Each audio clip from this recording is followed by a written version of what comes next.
Participe conosco ao vivo no estudo desta lição em nossa escola sabatina online, todos os sábados às 9 da manhã pelo Zoom. No final deste vídeo, veja como participar. Você é o nosso convidado.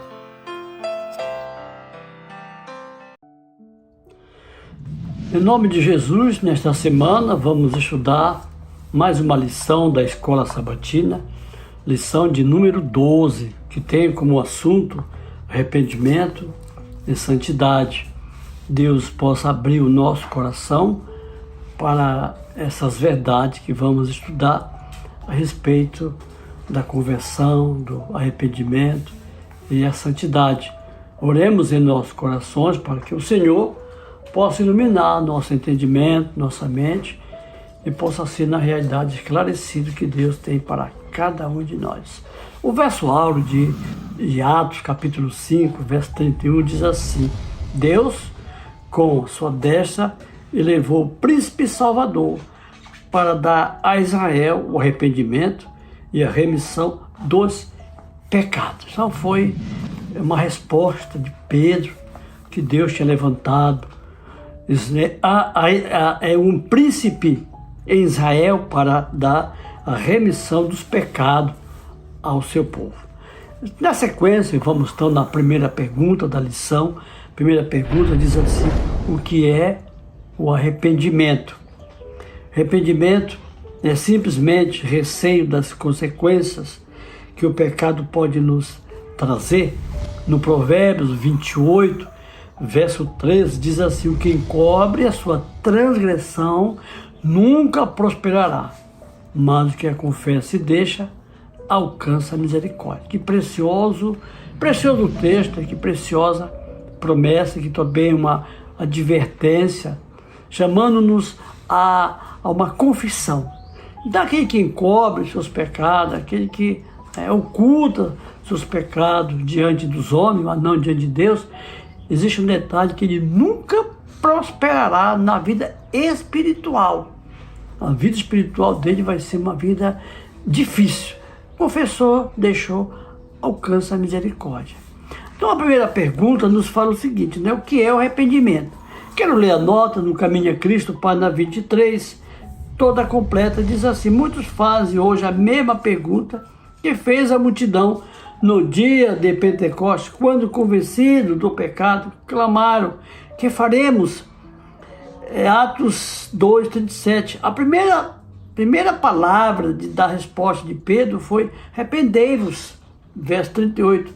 Noutra ocasião, logo depois, diz: arrependei-vos vós e convertei-vos para que sejam apagados os vossos pecados. Então, muitos fazem essa mesma pergunta que foi feita lá no Pentecostes, O que devo fazer? O que devo fazer para me convencer do pecado? Arrependimento compreende tristeza pelo pecado, afastamento do mesmo. Não renunciaremos ao pecado enquanto não reconheceremos sua malignidade, enquanto dele não nos afastarmos. Sinceramente, não haverá em nós uma mudança real da vida. Muitos há que não compreendem a verdadeira natureza do arrependimento. Multidões de pessoas se entristecem pelos seus pecados, efetuando mesmo exteriormente uma reforma, porque receio que seu mau procedimento lhe traga sofrimentos. Mas não é este o arrependimento segundo o sentido que lhe dá a Bíblia. Lamento antes do sofrimento do que o próprio pecado. Tal foi a tristeza de Esaú quando viu que perdera para sempre o direito da primogenitura. Balaão, aterrado à vista do anjo que lhe pusera no caminho com a espada alçada, reconheceu seu pecado porque temia que devesse perder a vida. Não teve, porém, genuíno arrependimento do pecado, nem mudança de propósito ou aborrecimento do mal. Todos esses lamentaram as consequências do pecado, mas não se entristeceram pelo próprio pecado. Então, o arrependimento é a tristeza pelo pecado, renúncia pelo pecado, é o sentimento da culpa que nós temos diante de Deus, né? Então, enquanto não houver isso aí, infelizmente não vai haver um arrependimento verdadeiro. Porque arrependimento do pecado é uma certeza, uma convicção de que eu estou perdido. E mediante meu arrependimento, Deus me aceita. Então, ilustrou aqui, né? Tristeza pelo pecado, afastamento do mesmo, enquanto não renunciarmos o pecado que é a transgressão da lei de Deus e todas as suas consequências, e não achar que o pecado é uma coisa boa, mas achar que o pecado é algo maligno, de malignidade. Então nós temos aqui o exemplo de Saul, né, que vendeu o direito da aventura, pediu perdão, mas não foi um perdão, foi apenas um sentimento, foi apenas um remorso. Temos aqui também a bendita história de Balaão, de Balaque, conhecemos a história.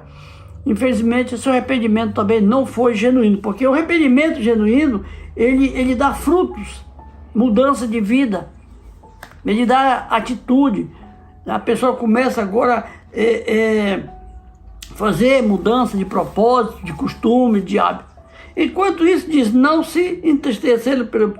Todos esses lamentar as consequências do pecado. Lamentar as consequências do pecado não é entristecer pelo pecado, remorso pelo pecado. Então, arrependimento não arrependimento simplesmente não é das consequências da pescamos, mas o arrependimento é a convicção de nossos pecados.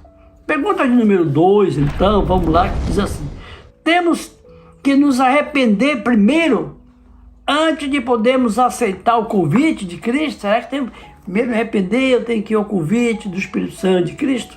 Lemos a nota. Podemos nos arrepender por nós mesmos? De maneira alguma, né? De maneira alguma esse arrependimento, essa obra, graças a Deus, não vem da terra, vem do céu. Jeremias 13, 23, segundo aqui, nós temos aqui na nota, Jeremias 13, 23, pode o etíope mudar a sua pele ou o leopardo as suas manchas. Então podereis também vós fazer o bem, habituados que estáis a fazer o mal? Pode então o etíope mudar a sua pele ou o leopardo as suas manchas? Como é que nós podemos fazer algo de bom? Somos ensinados, somos nascidos na prática do mal. No caminho a Cristo 26 diz assim: exatamente aqui está um ponto em que muitos erram, sendo por isso privados de receber o auxílio que Cristo lhe deseja conceder. Penso que não pode chegar a Cristo sem primeiro arrepender-se, e que é o arrependimento que os prepara para o perdão de seus pecados.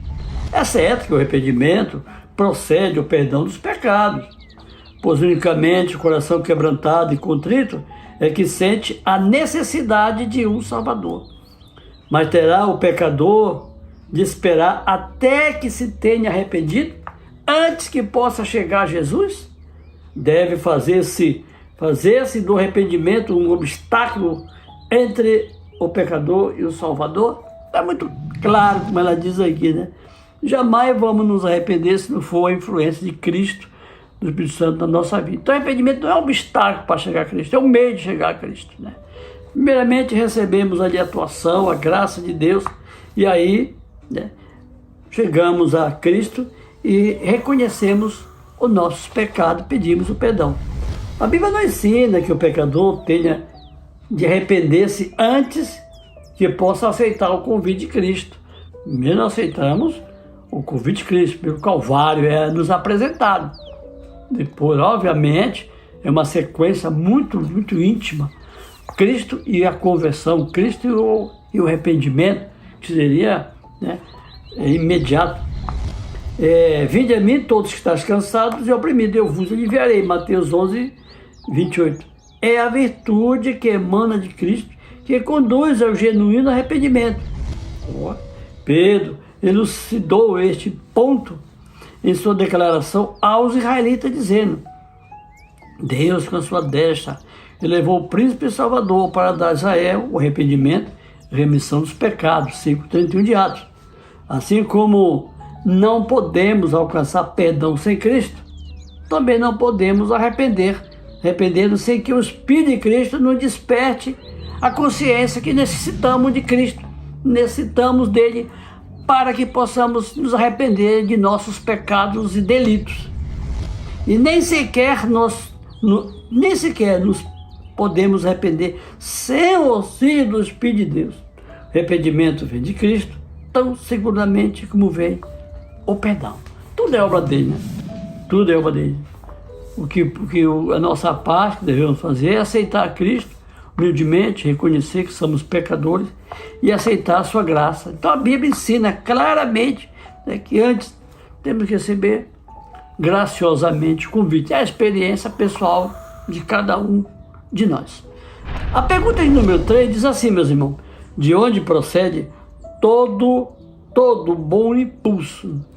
Uma pergunta muito simples, clara e objetiva, de onde procede todo impulso religioso, de onde procede toda a vontade religiosa, de onde procede todo o nosso querer receber de Deus o nosso perdão. Tiago, capítulo 1, verso 17, verso conhecido, mas eu vou ler, que diz assim: toda boa dádiva e todo dom perfeito vem do alto, descendo do Pai das luzes, em que não há mudança, nem sombra de variação. Todo dom perfeito, né? Toda dádiva, toda sabedoria, todo esforço vem do céu, vem de Deus, do Pai, onde não há mudança e nem sombra de variação. Caminhou Cristo, página 26, depois o maior discurso de Cristo, página 21, diz assim: Cristo é a fonte de todo bom impulso. Ele unicamente é capaz de implantar no coração a inimizade contra o pecado. Todo desejo de verdade e pureza, toda convicção de nossa própria pecaminosidade é uma evidência de que seu Espírito está operando em nosso coração. O coração do homem é, por natureza, frio, escuro, desagradável. Sempre que alguém se manifesta espírito de misericórdia e perdão, falo-a, não de si mesmo, mas mediante a influência do Divino Espírito, a mover-lhe o coração. Nós o amamos porque ele nos amou primeiro. Muito bonito, né? Então, por natureza, nós somos frios, diz ela aqui, desagradável, e uma natureza contrária à natureza do Espírito de Cristo. Então esse trabalho, todo esse trabalho, é um impulso, né? A nossa iniciativa, nosso princípio religioso, o nosso começar a andar com Deus não vem da gente. Vem da pessoa do Espírito Santo, levando-nos para a cruz do Calvário, levando-nos para Cristo. Então, um grande impulso, né? Esse impulso que muitas pessoas, né, que são pecadores, perdidos pecadores, são inveterados pecadores, são pecadores de mão cheia, se convertem, mas o impulso não é nosso, o impulso não é de ninguém, o impulso é da graça de Jesus, né? A graça de Jesus que é implantada no nosso coração. Na sequência, a pergunta de número 4, meus irmãos, diz assim: o que o crente em Cristo deve realizar, além de arrepender-se? Como se opera a graça divina no coração das pessoas arrependidas e crentes? Então, como é que se opera, né, no crente essa mudança? Como é que se opera aqui o arrependimento, a conversão? O apóstolo Paulo, escrevendo no livro de Filipenses 2:12, um texto também muito conhecido, né? Fala sobre o querer, o efetuar de Deus, mas vamos ler o texto para termos certeza dele. De sorte que, meus amados, do meu modo, como sempre obedeceste, não como na minha presença somente, mas muito mais agora na minha ausência. Efetuai a vossa salvação com temor e tremor. Como na ausência, também na minha presença, operai a vossa salvação com tremor e temor. Em outras palavras, operai a salvação com muita humildade, aceitação e um reconhecimento que necessitamos do arrependimento, da aceitação do nosso arrependimento de Deus. Evangelismo 287, os 2 versos diz assim: esquece a circunstância de que o crente em Cristo deve realizar a própria salvação com temor e tremor. O pecador convicto tem alguma coisa que fazer além de arrepender, tem que fazer sua parte para ser aceito por Deus. Deve crer que Deus lhe aceita o arrependimento de conformidade com sua promessa. Sem fé é impossível agradar-lhe, porque é necessário que aquele que se aproxima de Deus creia que Ele existe e que é galardoador dos que o buscam. 11, verso 6 de Hebreus. A obra da graça no coração não se opera instantaneamente, efetua-se por uma vigilância contínua e cotidiana e crendo nas promessas de Deus. A pessoa arrependida e crente que nutre a fé e ardentemente anela a graça renovadora de Cristo não será por Deus despedida vazia. Vai e não peque mais. Ele lhe concederá graça e os anjos ministradores o ajudarão enquanto perseverar nos esforços para avançar. Irmãos, que bonito, né? Esse pensamento aqui do caminho a Cristo, perdão, do Evangelismo 2:8-7, né? Então não vamos esquecer que a circunstância, né, da salvação, a própria salvação, é um meio realizado por Deus, mas nós temos que fazer por onde ser agraciado com essa promessa do arrependimento da nossa jornada com Jesus. Então devemos operar, devemos aceitar, né, de boa maneira, de que a graça não vai abolir a vontade do homem. A graça é a operação do Espírito Santo, o homem tem que fazer o quê? A sua parte, como diz aqui, deve aceitar, porque sem fé é impossível. Então tudo é um mecanismo da fé. Deus opera na atitude daquele que quer. Deus não opera na vida daquele que não quer. Então o arrependimento, ele começa aqui dentro. É uma convicção, é uma certeza que nós somos pecadores e necessitamos do arrependimento. Se não houver uma convicção, apenas é algo momentoso, né? Mas a convicção do pecado leva você e me leva a aceitar aqui as condições da vida eterna, as condições da obediência, e diz aqui as condições para sermos ardentemente caminharmos essa caminhada. Diz aqui o ministério dos anjos também. Os anjos nos ajudarão.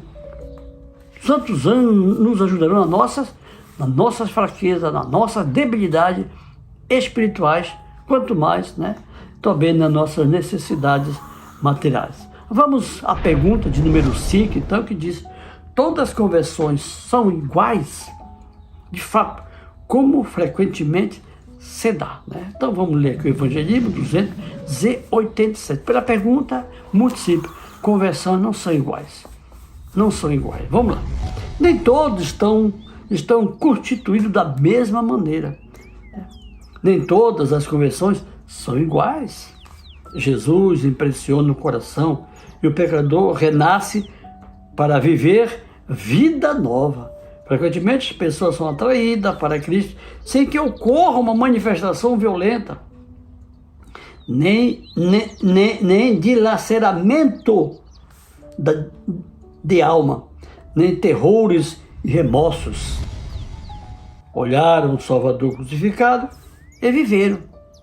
Viram a necessidade da alma, viram a suficiência do Salvador e seus reclamos. Escutaram-lhe a voz dizendo: segue-me. E levantaram-se e o seguiram. Esta conversão foi genuína.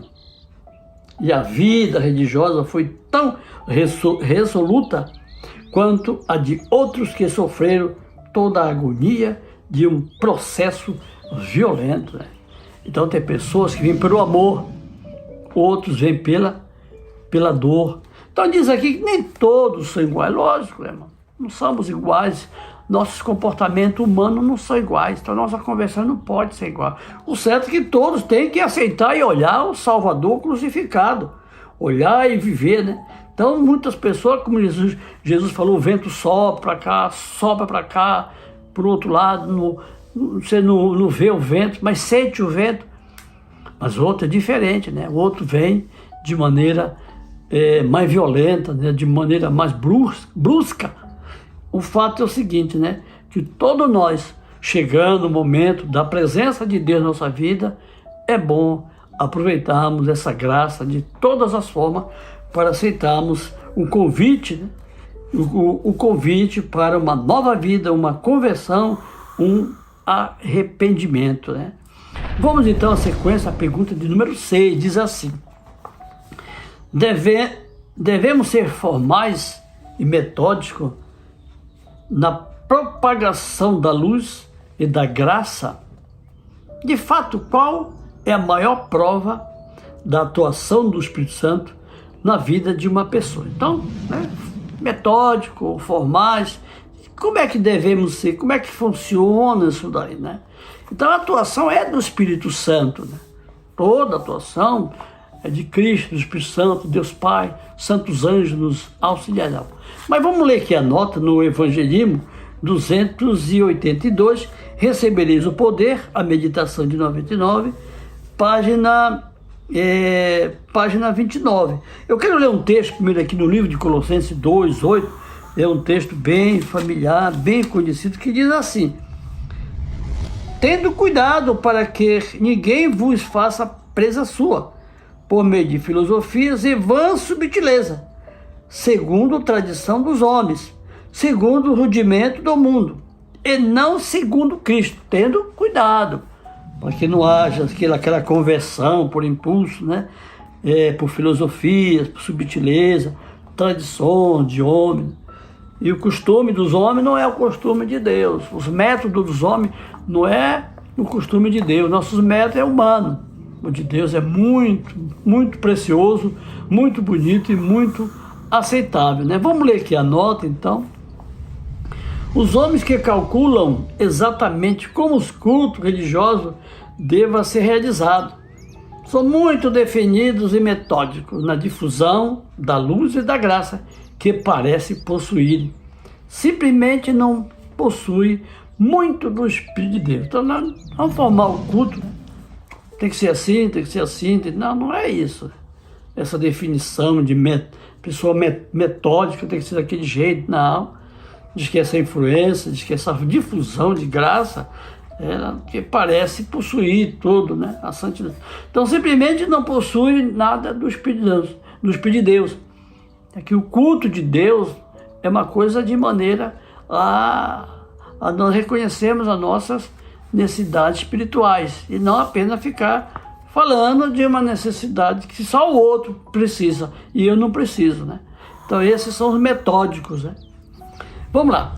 Evangelismo 208, conquanto não possamos ver o Espírito de Deus, sabemos que os homens que estão mortos em ofensas e pecado ficam convertidos sobre a sua atuação. Então a atuação do culto, a atuação de uma pregação, a atuação de uma mensagem, ela tem que ter o cunho divino, o selo de Deus. O selo de Deus Pai, o selo do Espírito Santo, para levar o homem a ser convencido e convertido sob a orientação que vem da palavra de Deus através do Espírito de Deus. Vamos lá. O irrefletido é desgarrado, e desgarrado torna-se sério. O empedernido arrepende seu pecado, e o incrédulo crê. O jogador, o bêbado, o licencioso torna-se ajuizado, sóbrios e puros. O rebelde e o obstinado torna-se manso, semelhante a Cristo. Ao vermos essas modificações no caráter, podemos ter a certeza de que o poder divino de conversão transformou o homem todo. Não vimos o Espírito Santo, mas vimos a evidência de sua obra no caráter transformado dos que haviam sido pecadores empedernidos e obstinados. Assim como o vento move com sua força as árvores altaneiras, derrubando-as, também o Espírito Santo pode efetuar nos corações humanos, e nenhum homem finito pode restringir a obra de Deus, né? Muito bonita aqui essa nota, muito importante. Aqui está na meditação de 99, recebereis o poder, página 29, meditação de 1999. Então, a pessoa irrefletida, o desgarrado, torna a pessoa séria, perdenido, arrepende dos pecados. Diz que o incrédulo começa agora a crer, o jogador, o bêbado, licencioso, torna tudo pessoas juizadas, sóbrias, pessoas de mente esclarecida, como Jesus no seu ministério fazia com muitas pessoas, né? Pessoa possuída do mal, do demônio. Jesus expulsava aquela pessoa, ficava a pessoa séria, ficava uma pessoa, né, ajuizada. Então aqui esse trabalho não é diferente, é o mesmo, né? A atuação do Espírito Santo é a mesma, porque o mal no coração do homem, desde o dia de Cristo até hoje, desde a queda, é a mesma natureza. Então, quantas pessoas que eram bêbados, bebiam, né, que se embriagavam, jogadores, viciados em jogo, né, pessoas viciadas em todas as coisas, todas as formas, faziam até tráfico de pessoas, tráfico de crianças. Essa pessoa era levada pelo Espírito Santo a reconhecer que ele precisa de uma mudança, ele precisa de um arrependimento e uma conversão, né? E diz ainda, assim como o vento, esse trabalho, né? O vento é que o vento faz, meus irmãos. Eu estou aqui, estou apreciando a natureza, eu vejo os movimentos das folhas, mas não vejo o vento. Então eu vejo nas pessoas uma transformação, não vejo o Espírito Santo, mas eu vejo uma evidência clara, que nenhum poder da terra pode transformar uma pessoa, mas o poder do Espírito Santo pode mover o coração de quem quer que seja. É só fazermos a entrega. Vamos então na continuação, na pergunta número 7. Como se dá as manifestações do Espírito Santo nas pessoas? Muito preciosa essa pergunta, a pergunta 7, como se dá e tal, né? Vamos lá.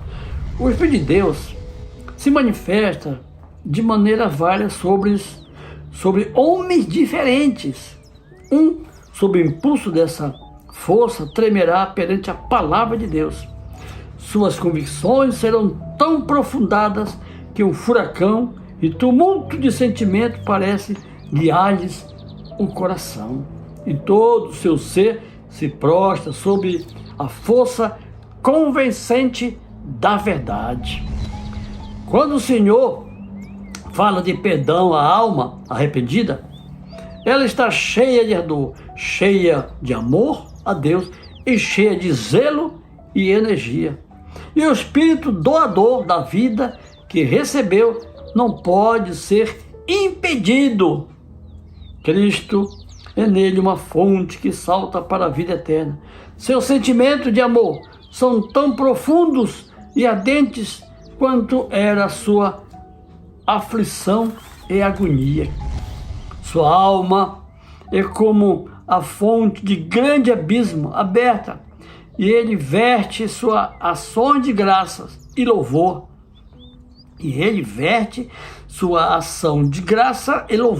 Sua gratidão e júbilo, até que as harpas celestiais são afinadas por notas de regozijo. Ele tem uma história para contar, mas não de maneira definida, comum, metódica. É uma alma resgatada pelos méritos de Jesus Cristo, e todo o seu ser se empolga com o reconhecimento da salvação operada por Deus. Outros são levados a Cristo de maneira mais suave. O vento sopra e ouve, e onde quer, e ouve sua voz, mas não sabe de onde vem e nem para onde vai. Assim todo aquele que é nascido do Espírito, João 3, verso 8, não pode ver o agente da ação, mas sim os seus efeitos. Ao dizer Nicodemo a Jesus, como pode ser isso? João 3,9. Jesus lhe disse, tu és mestre de Israel e não sabe isto? João 3,10. Um mestre de Israel, um dentre os sábios, alguém que se presumia capaz de compreender a ciência da religião. Contudo, tropeçava na doutrina da conversão. Não se dispunha a reconhecer a verdade, por não poder compreender tudo quanto estava ligado com a operação do poder de Deus. Não obstante, aceitou os fatos da natureza, embora não pudesse explicá-los, nem compreendê-los, como outros de todos os tempos considerava as formas e cerimônias definidas como sendo mais essenciais para a religião do que as atuações profundas do Espírito de Deus, 289 do Evangelho. Então, muito importante esses pensamentos sagrados que foi colocado aqui, né? As manifestações do Espírito Santo, então, que vem com uma força tão grande no coração do homem, né? Aquele que experimenta essa mudança, essa conversão, experimenta, né, a obra do Espírito Santo, ele tem convicção da verdade, a verdade que ele ouviu, a verdade que a pessoa ouviu, e ali cria dentro dele um zelo, né, cheio de amor, cheio de zelo, cheio de energia. Então esse é um trabalho mágico do Espírito Santo, que temos aí apreciado na Escritura Sagrada, muitas pessoas que foram impressionadas pelo Espírito Santo, né? E muitos, infelizmente, foi impressionado, mas não cedeu à obra do Espírito Santo. Então nós temos aqui que a alma é como uma fonte de grande abismo, ela diz aqui, né? Grande abismo, diz que é aberta e ele verte suas ações de graça, de que louvor, gratidão, reconhecimento. Então não é uma coisa metódica, né? Que é um culto que vai, a pessoa assiste um culto, a pessoa assiste 10 cultos e nunca se converte. E às vezes uma ação, às vezes algo que acontece na nossa vida nos ajuda a nossa conversão, nos ajuda então a aceitar o arrependimento que Cristo, né? E aqui, mais uma vez, é colocada a obra do Espírito Santo, simbolizando o trabalho do vento, né?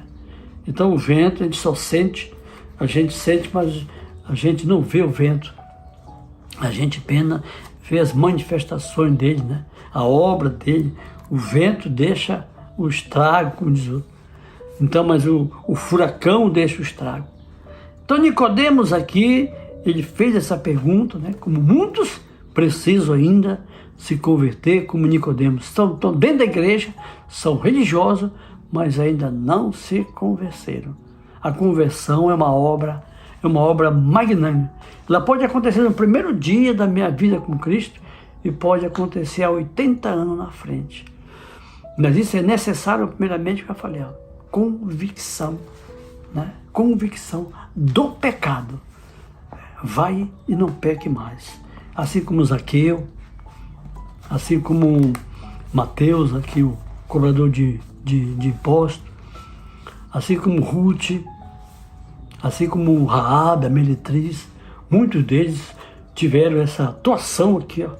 Estou lendo isso aqui como se estivesse lá nos dias de Josué, quando aquela mulher se converteu a Cristo. E muitos fariseus, muitos que andavam com Cristo, não tiveram essa bênção, não aproveitaram essa bênção. Então é só abrir o coração que Deus há de fazer, e vamos aí lutando, né, pela situação, essa nobre obra do Espírito de Deus. A 8ª pergunta, meus irmãos, diz assim: a união a uma igreja estabelecida sobre alicerces verdadeiros substitui a conversão? Não, né? Onde deve ser recebida a verdade para que sua força transformadora ocorra, né? Então, 2 perguntas muito práticas, muito simples, que é a união com a igreja, né? Pode ter toda a verdade, pode ter toda a teoria, pode ter toda a teologia. Isso não resolve o problema mais sério, que é a conversão. A pessoa pode se converter estando assistindo um culto debaixo de uma árvore. Ali pode haver a conversão. Vamos para o texto de São Mateus 23, do 1 até o 3.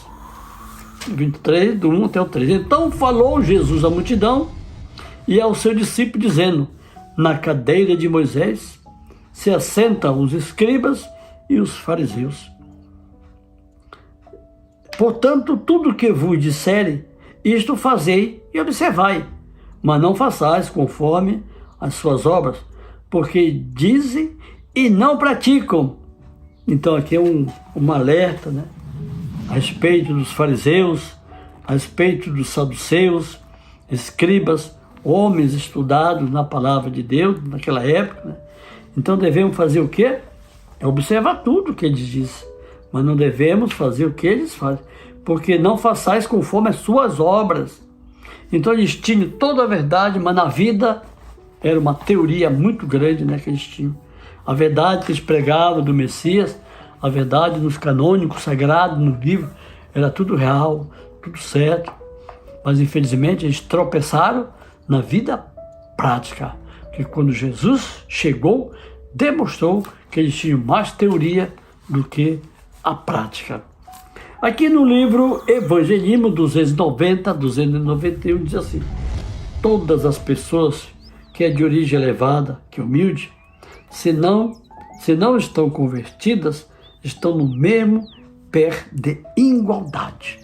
Pode os homens envolver-se de uma doutrina para outra. Isto está sendo feito e sê-lo-á. Pode os papistas abandonar o catolicismo pelo protestantismo, sem que, porém, nada saiba do significado das palavras. Eu vos darei um coração novo, Ezequiel 36, 26, a aceitação de teoria nova e a filiação a uma igreja não produz a ninguém vida nova, embora a igreja a que se une esteja estabelecida sobre alicerces verdadeiro. A ligação a uma igreja não substitui a conversão. A aceitação do credo de uma igreja não tem valor algum para quem quer que seja seu coração estiver verdadeiramente transformado. Quando a verdade é aceita como verdade, unicamente pela consciência, quando o coração não é estimulado a tornar-se receptivo, apenas a mente é influenciada. Mas quando a verdade é recebida como verdade pelo coração, passou pela consciência, cativou a alma com seus princípios puros, é posta no coração pelo Espírito Santo, que revela à mente sua formosura, para que sua força transformadora se manifeste no caráter. Que bonito pensamento. Então, não é que não é credo, né? Tem importância a igreja? Tem importância, sim, a igreja, o que ela ensina, com relação à doutrina, mensagem, com relação também às verdades. Mas isso não é transformação de vida. Então, a verdade, unicamente na consciência, isso não... O que nós temos que ter na consciência é um receptivo, uma mudança de vida, uma mudança no coração, que passe pela consciência e cative a alma com seus puros princípios. Então isso é posto no coração pela obra do Espírito Santo. Então cada verdade que a gente ouve, cada mensagem que a gente ouve, ela não pode ficar na consciência, ela tem que partir para dentro da alma, dentro do coração, e pedir a Deus que possamos, né, manifestar a nossa vida, manifestar assim, uma aceitação e corresponder com aquelas verdades que ouvimos. Então, um leigo, um sábio, um rico, um pobre, um mendigo, qualquer pessoa de alto nível aqui, né, diante de Deus, todos temos que humildemente almejar essa coisa tão importante que é a conversão. Senão estamos de igualdade diante de Deus. Então, né, temos que fazer uma mudança de coração, temos uma mudança de coração, fazer uma mudança, podemos fazer, que ela diz aqui, né, a pessoa pode sair do catolicismo, né, pode abandonar o catolicismo, pode abandonar o protestantismo, pode fazer tudo, mas tem que haver uma mudança de coração. Eu vou para a igreja lá, porque lá é mais... não resolve, né? Então a conversão é uma obra que deve ser produzida, uma nova vida na vida da pessoa, né? um novo procedimento, né? Novas atitudes e ações. A pergunta 9, meus irmãos, diz assim: o que ninguém deva supor quanto à reforma de caráter. O que ninguém deva supor quanto à reforma de caráter. Segunda parte diz: como somente a alma é abençoada pela doutrina da verdade que são defendidas. Então, duas perguntas muito importantes. No Salmo 103, 17 e 18, eu vou ler aqui esses versos.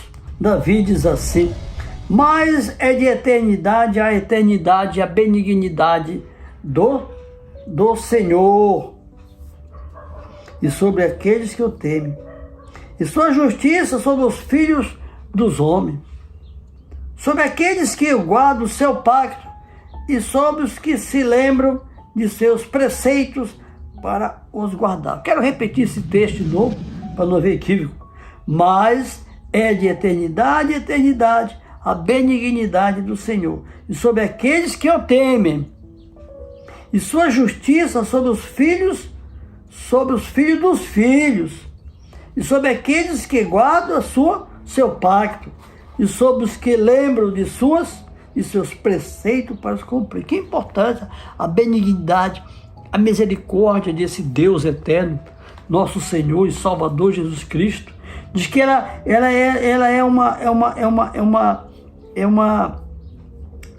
benignidade dele é eterna para aqueles que temem, para aqueles que fazem o quê? Sobre aqueles que guardam o seu pacto, para aqueles que guardam diz aqui, os seus preceitos e para os cumprir. Né? Então, reconhecendo os mandamentos de Deus, os preceitos de Deus, o pacto que nós ora fizemos, diz que sobre esse há misericórdia de eternidade a eternidade. Evangelismo 290 diz: não deve o homem somente ler a palavra de Deus, supondo que o conhecimento casual dessa palavra produza nele uma reforma de caráter. Esta obra pode realizar tão somente aquele que é o caminho, a verdade e a vida. Certa doutrina da verdade pode ser firmemente defendida, pode ser repetida uma e outra vez, até que seus detentores pensem que, em realidade, estão da posse das grandes bênçãos que esta doutrina representam. Mas as maiores e mais poderosas verdades podem ser esboçadas e, não obstante, serem mantidas no átrio exterior, onde pouca influência exerce para tornar robusta e fragrante a vida cotidiana. A alma não é santificada pela verdade, que não é praticada. No 290, Evangelismo. Então essa nota aqui é muito importante, né? Não somente, né, conhecer a Bíblia, conhecer o testemunho, conhecer a experiência da igreja, ter experiência com a igreja, enfim, isso aí não produz, diz que reforma de caráter. Então, somente aquele que é a verdade e a vida, essa pode produzir essa obra no nosso coração. Tudo é essencial para o homem, o conhecimento da teoria, mas essa teoria tem que virar numa prática da nossa vida, né? Diz aqui ainda que certa doutrina da verdade pode ser firmemente defendida, pode ser repetida uma outra vez, até que seus detentores pensem que na realidade estão na posse das grandes bênçãos. Tanta verdade, prega tanta, mas infelizmente se não haver uma prática, né? Se não haver uma obra, não no exterior, na reforma exterior, mas tem que haver uma forma interior, dentro da minha alma, dentro do meu coração. Então a alma que não é santificada pela verdade, né? Diz que a alma não é santificada pela verdade, que ele não pratica. É uma luta, né, irmão? Muito grande, uma luta, né? A conversão é uma obra muito grande que os grandes reformadores do século XVI lutavam. O grande Martim Lutero. Daquelas 95 teses, a primeira tese era sobre a conversão. Ele aplicou ali. Que nós, para nos convertermos, não precisamos fazer isso, aquilo outro. Não podemos ir ao Papa, não podemos pagar por aquilo outro. Mas é uma aceitação de coração. É uma obra de coração. Arrependemos, pois, e convertemos. Então não adianta tanta teoria se não houver uma realização da verdade na vida, que é a prática. A pergunta número 10 diz assim: o que é claramente ensinado pela palavra de Deus? O ser humano tem poder de escolha para aceitar ou recusar. Então, o que é ensinado na palavra de Deus? Né? É o poder da escolha, né? O poder da decisão. No Evangelho de São Mateus 22, 14, porque muitos são chamados, mas poucos escolhidos. Essa expressão, muitos são chamados, muito a Bíblia faz, né? Muitos são chamados. Ele diz aqui no 24, 13, né? Diz: aquele que perseverar até o fim será salvo. Né? Então não é muitos, mas é sempre uma minoria, o remanescente. Segundo o testemunho 294, a palavra de Deus claramente nos afirma que poucos serão salvos e que a grande maioria que foi chamada se provará indigna da vida eterna. Não tem parte no céu, mas receberão sua recompensa com Satanás e experimentarão a segunda morte. Nossa. Então a palavra de Deus é muito claramente afirma que são salvos quando? Poucos. Esses que renunciam, esses que procuram, que a obra da conversão é uma obra diária. Temos que procurar diariamente, né, nos converter. A conversão, então, quando nós praticamos um ato, praticamos um delito, isso é falta de conversão no coração. Quando praticamos um pecado, é falta da conversão no coração. E assim diz ele aqui que aquele que não, na realidade, né, aquele que não provou essa obra da conversão, não provará da vida eterna. E muito claro que a recompensa será com Satanás, a segunda morte. Satanás, ele leva o homem contra Deus, leva o homem a desanimar dessa obra, que essa obra da conversão não é uma obra fácil. Todos os dias nós temos que pedir a Deus, orar a Deus, nos consagrar a Deus, pedir a Deus que nos ajude na nossa conversão. Homens e mulheres, pode escapar a ruína se quiserem. É verdade que Satanás é o grande originador do pecado, como eu acabei de comentar, né? Com tudo isso, não desculpa o pecado de ninguém, porque ele não pode forçar os seres humanos a fazer o mal. Tenta-os, procurando mostrar o pecado como sendo atrativo e agradável, mas terá que deixar que a pessoa decida a praticá-lo ou não. Ele não força os homens a se embriagarem e nem a permanece ausente das reuniões religiosas, mas apresenta tentações de modo a fascinar para o mal. O ser humano é um agente moral, livre para aceitar ou recusar. Preciosa nota, muito importante, segundo TSI, Testemunho para a Igreja, 294. Homens e mulheres, né? Diz que pode escapar, podemos escapar da ruína. É verdade que ele é o originador, ela diz aqui, autor do pecado. Com tudo isso, não desculpa o pecado de ninguém. Então ele é o acusador de nós irmãos, acusador, Satanás, serpente, víbora, pai da mentira, enfim, tudo quanto é nome igual a Escritura chama. Então ele aqui leva-nos a forçar a fazer o mal. Perdão, ele não pode forçar o homem a fazer o mal, de maneira nenhuma. Mas tenta, mostrando ali o atrativo, o pecado é bom, né? Nós vamos levar vantagem do pecado e depois nos abandona, né? Então, mas é o que devemos fazer, né? Diz aqui, não force os homens a se embriagarem, a permanecer ausente das reuniões religiosas, mas apresenta tentações para fascinar-nos a praticar o mal. Mas uma coisa é certa, irmão, uma coisa é certa, o homem é um agente moral livre, eu aceito ou eu recuso. Esse poder que nós precisamos de dizer não, para o não, quando precisar dizer não, e dizer sim, para quando for dizer sim, né? Então esse é o poder que nós necessitamos, precisamos buscar como os homens do passado buscavam, né? José disse não para o adultério, não para a vida, para a imoralidade. Davi já não disse não, Davi já disse sim. Grande exemplo, né? Ali Abel e Caim, Abel disse sim, é aceitação, é o sangue. Caim dizia não, não. Então nós temos esse poder de dizer sim pela graça de Deus. A pergunta de número 11, meus irmãos, diz, letra A.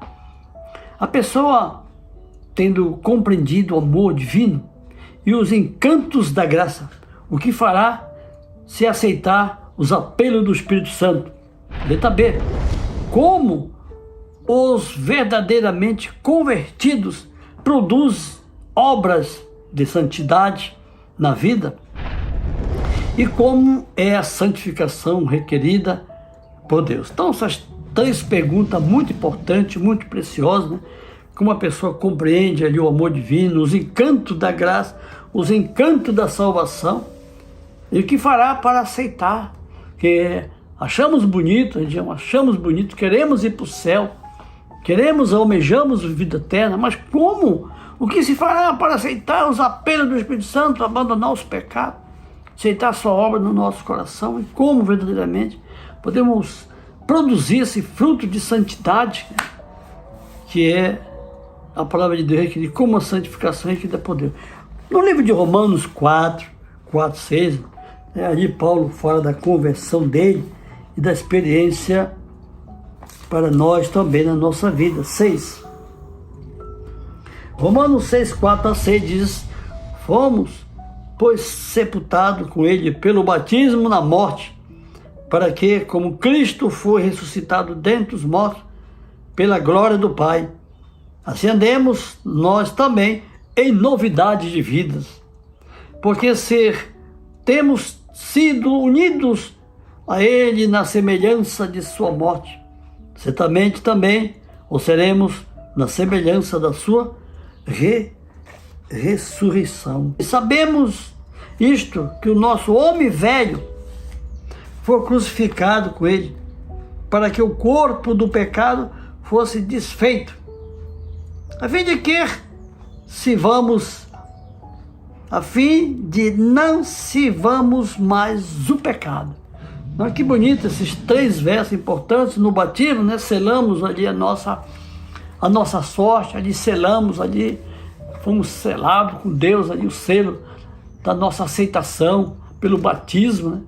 Agora fomos batizados em Cristo, agora nascemos para uma nova vida, para a honra e glória de nosso Pai Celestial. Unidos na semelhança de Cristo, certamente seremos, na sua ressurreição teremos. E assim o velho homem foi crucificado para o corpo do pecado. O velho homem foi crucificado para o corpo do pecado, a fim de não servir mais a infâmia do pecado. Até Hebreus 12, 14. Seguir a paz com todos é a santificação, sem a qual ninguém verá o Senhor. Hebreus 12, 14. Vamos ler a nota no segundo testemunho, página 294. A conversão é uma obra que a maioria das pessoas não aprecia. Não é coisa pequena transformar um espírito terreno, amante do pecado, e levá-lo a compreender o inexprimível amor de Cristo, os encantos de sua graça e a excelência de Deus. de maneira que a alma seja possuída de amor divino e fique cativa aos mistérios celestiais. Quando a pessoa compreende essas coisas, sua vida anterior parece desagradável e odiosa. Aborrece o pecado e, quebrantando o coração diante de Deus, abraça Cristo como a vida e a alegria da alma. Renuncia seus antigos prazeres, tem mente renovada, novas afeições, interesses novos e nova vontade. Suas tristezas, desejos e amor são todos novos.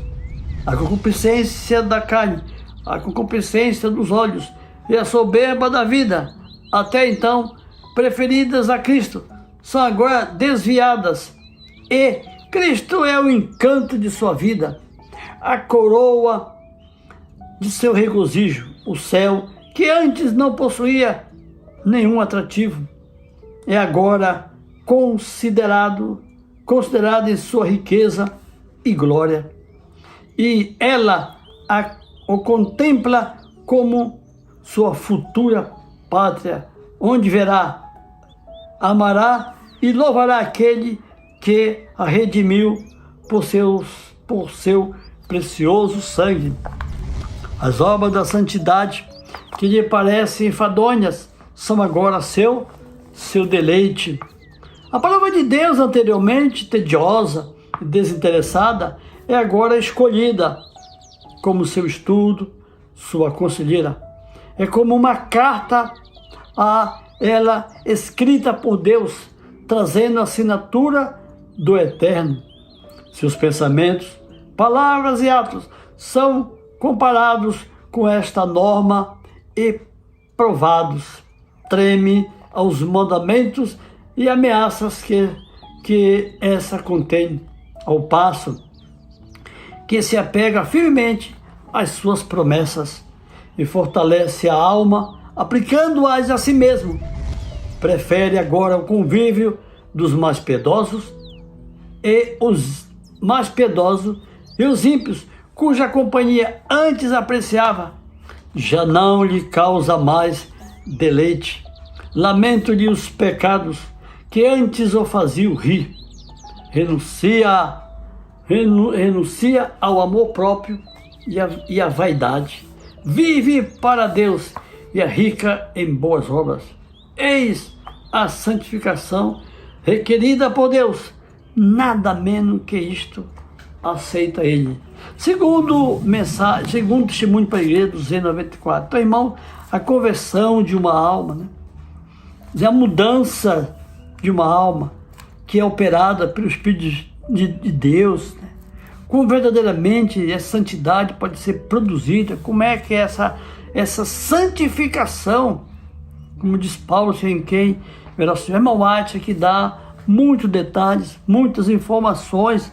Então a conversão não é uma obra, diz aqui, não é uma obra que a maioria pensa que é uma coisa pequena, né? A conversão não é uma formação acadêmica, não é uma formação de faculdade, é uma mudança de espírito, uma mudança de mente, é uma mudança de comportamento, é uma mudança de critério, é uma mudança de atitude, hábitos, de todas as formas. É muito grande essa mudança, irmãos. Diz aqui, as pessoas muitas vezes compreendem, né? Então, anteriormente, aquilo que era desagradável, aquilo que era tedioso, aquilo que a gente não gostava, agora começamos a gostar. Quebrantamos no nosso coração diante de Deus. Vamos aborrecer o pecado que tanto aborrece nosso Pai Celestial e trouxe Jesus a morrer pelos pecadores. A concupiscência da carne, o desejo, aquilo que era antes o prazer, isso agora se torna preferível, né? Acho que tudo isso aí fica secundário quando preferimos a pessoa de Cristo, né? E assim vem falando os encantos da vida, começamos a ver o céu de outra maneira, somos atraídos para uma nova pátria, somos atraídos para uma honra e glória, amaremos e louvaremos aquele que nos deu pelo seu precioso sangue, né? Então, uma obra de santidade que achamos a religião enfadonha, achamos tudo enfadonho, sem deleite, que não tem prazer, também não tem prazer. O Senhor não tem prazer sobre ele também. Então temos que ter gosto, assim como uma pessoa tem gosto pelas coisas do mundo, concupiscência da carne, concupiscência dos olhos, soberba da vida, passamos a ter gosto pelas coisas pela fé, pela coisa que a gente não vê com nossos olhos, mas vemos pela alma, pelo coração e pela nossa necessidade. Diz aqui ela, né, que é a carta de Deus escrita, o Eterno, sua palavra vai encontrar lugar na nossa vida diariamente. Trememos aos santos mandamentos de Deus, né, e nos apegamos às suas promessas. Então a alma, ela se alicerça ali, né? A companhia dos ímpios, diz aqui, é deixada de lado. Então nós vamos ter amor, renunciamos ao amor próprio e à vaidade, e vamos viver para Deus e vamos praticar, diz que, boas ações, boas obras. Então essa é a santificação que Deus requer de todos nós, e que possamos correr atrás pela graça de Jesus e sermos merecedores, né, do reino eterno através da nossa aceitação. A última pergunta, né, 12ª pergunta diz: qual é o maior milagre realizado pelo poder divino? Que resultados são alcançados ao cremos em Cristo como nosso Salvador, pessoal? Então, qual é o milagre dos milagres, né? Os milagres dos milagres que é efetuado pelo grande poder divino. E os resultados, né, que vamos alcançar por esse milagre. No livro de Efésios aqui, aquele pensamento que Paulo fala sobre a graça 2, na realidade é o verso todo. Eu vos vivificou, estando vós mortos nos vossos deleitos e pecados, nos quais outrora andaste, segundo o curso deste mundo, segundo os príncipes das potestades do ar, do Espírito que agora opera nos filhos da desobediência, entre os quais todos nós também antes andávamos no desejo da nossa carne, fazendo a vontade da carne e dos pensamentos da carne, e éramos por natureza filhos da ira, como também os demais. Mas Deus, sendo rico em misericórdia pelo seu muito amor com que nos amou, estando nós ainda mortos em nossos delitos, nos vivificou juntamente com Cristo, pela graça sois salvos. Ele nos ressuscitou juntamente com Ele, e com Ele nos fez assentar nas regiões celestiais em Cristo Jesus, para mostrar nos séculos vindouros a suprema riqueza de sua graça, pela sua bondade para conosco em Cristo Jesus. Porque pela graça sois salvos por meio da fé, e isto não vem de vós, é dom de Deus, não vem das obras, para que ninguém se glorie, porque somos feitura sua, criados em Cristo Jesus para as boas obras, quais Deus antes preparou para que andássemos nela. Efésios 2, de 1 ao 20. Então a pergunta é: qual é o milagre do milagre? É Deus ressuscitar o morto, né? O morto espiritual, como diz Paulo, nos vivificou, nos deu vida, nos deu vigor espiritual, nos tirou das trevas para a sua maravilhosa luz. E diz que pela graça, né, o conceito da graça não desobriga os homens a ter uma boa fé, não desobriga o homem a ter uma boa ações, ao contrário, né, manifesta essas boas ações pelo meio de um agradecimento a Deus. Quero ler a nota. A conversão da alma humana não é de pequena consequência, a repetição. É o maior milagre realizado pelo poder divino.